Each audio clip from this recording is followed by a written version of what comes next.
সন্তান বড় হয়ে গেলে পিতামাতার কাছ থেকে স্বাধীনতা চায়, নিজের সিদ্ধান্তে চলতে চায়। কিন্তু আমি স্বাধীনতা চাই না। আমি আমার পিতা ঈশ্বরের অধীনেই থাকতে চাই সারাটা জীবনভর। আমি আমার পিতা ঈশ্বরকে বলি, প্রভু, তুমি আমাকে স্বাধীন করো না, তোমার অধীনে রাখো।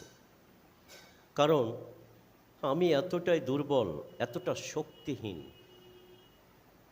জীবন চলার পথে বাধা বিপত্তি এড়িয়ে যাওয়ার ক্ষমতা, শক্তি আমার নেই প্রভু। কিন্তু আমি যখন তোমার অধীনে থাকব, তখন তুমি আমাকে সেই বাধা বিপত্তি পার করে নিয়ে যাবে। তাই প্রভু, আমি স্বাধীনতা চাই না, আমি তোমার অধীনে থাকতে চাই। মহান পিতা ঈশ্বর, তোমার অধীনেই তুমি আমাকে রাখো।